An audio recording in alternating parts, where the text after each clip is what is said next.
कुछ हथियार होता है, खास समय पर उसका उपयोग होता है।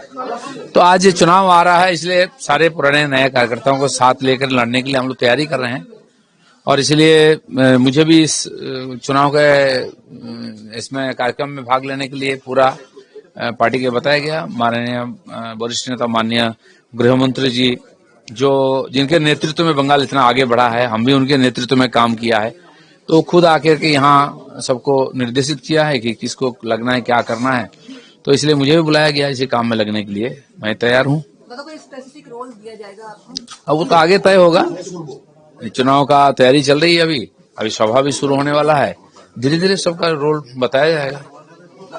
अभिषेक बैनर्जी ने कल कहा है कि चुनाव आयोग के पास जितने सारे सवाल तृणमूल कांग्रेस की तरफ से किया गया था, एक की जवाब भी नहीं मिला। और आज कल्याण बैनर्जी, तृणमूल कांग्रेस की और एक सांसद, उसने भी कहा है कि चुनाव आयोग का जो रोल है वो रोल सही नहीं है। नहीं, उनको तो कभी सही नहीं लगता। सुप्रीम कोर्ट भी ठीक नहीं लगता है, पार्लियामेंट का विषय भी उनको ठीक नहीं लगता है। यहाँ सेंट्रल फोर्स क्यों आता है, सेंट्रल लीडर्स क्यों आते हैं, होम मिनिस्टर क्यों आते हैं, हर जगह उनका प्रश्न है। इसका सब उत्तर नहीं होता है। एसआईआर केवल बंगाल में नहीं हो रहा है, पूरा देश में हो रहा है। और ये पहली बार नहीं हो रहा है, 10-12 बार हो गया है। किसी को कोई प्रॉब्लम नहीं है, कोई कंप्लेन नहीं है। 58 लाख से ज्यादा नाम जो फॉर्म आया नहीं है, वो तो क्या, उसमें कोई कंप्लेन नहीं है। अब किसी को बुलाया जा रहा है स्क्रूटिनी के लिए, हियरिंग के लिए, उसमें कोई प्रॉब्लम है तो वो समझेगा। उसमें प्रश्न खड़ा करके पूरा सिस्टम को डिस्टर्ब करना, ये जो उद्देश्य है, ये तो मानेगा नहीं चुनाव कमीशन। उनका जिम्मेदारी है इसको पूरा करना। मतलब आपके नेतृत्व में हमने देखा कि बीजेपी के ज्यादा ही एमएलए सीट्स आए थे जब आप प्रेसिडेंट थे। आप नहीं है, बट आपकी रिस्पॉन्सिबिलिटी होगी चुनाव में काम करना। तो ऐसे में लगता है कि 2026 में ज्यादा सीटें आएंगी बीजेपी को?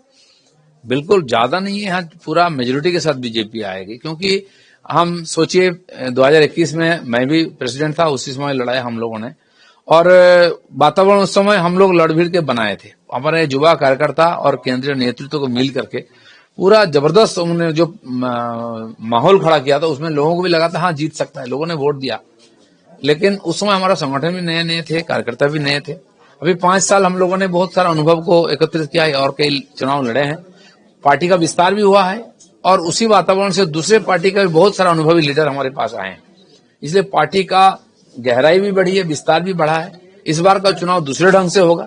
और टीएमसी पिछले 1-2 साल में जो घटना बंगाल में हुआ, उससे लोगों का टीएमसी के बारे में जो भ्रम था वो खत्म हो गया है। लोग परिवर्तन चाहते हैं और भाजपा पूरा ताकत लगा करके बंगाल में परिवर्तन लाएगी। आप तो एक कार्यक्रम है बीजेपी की तरफ से, ये क्या कार्यक्रम आप नहीं, अभी तो देखिए हमारे केंद्रीय नेता आ रहे हैं, सांगठनिक पूरी तैयारी कैसा है, कितना है, उसको निगरानी कर रहे हैं। दूसरा, हमारे स्ट्रीट कॉर्नर हर पंचायत स्तर तक, वार्ड स्तर तक बंगाल में चल रहा है। करीब 3,500-4 हजार स्ट्रीट कॉर्नर हो चुकी है। और हमारे बड़े नेता सभा भी कर रहे हैं और अगले सप्ताह शायद बड़ी सभाओं की ऊपर ध्यान दिया जाएगा। क्योंकि यहाँ बोर्ड एग्जाम होने से बंगाल में कोर्ट के आदेश के अनुसार यहाँ माइक बंद हो जाता है। तो फरवरी-मार्च में शायद सभा ना हो पाए, इसलिए जनवरी में ही हम लोग सभा का आयोजन करेंगे। उसका सूची भी बन चुकी है। हमारे सारे बड़े लीडर यहाँ सभा में लग जाएंगे। अभिषेक बंदोपाध्याय कल से सड़कों पे रहेंगे और चुनाव में प्रचार में वो लग गए, क्या कहना चाहिए? ठीक है, उनके पास एकाध नेता है तो उनको सब कुछ करना पड़ता है।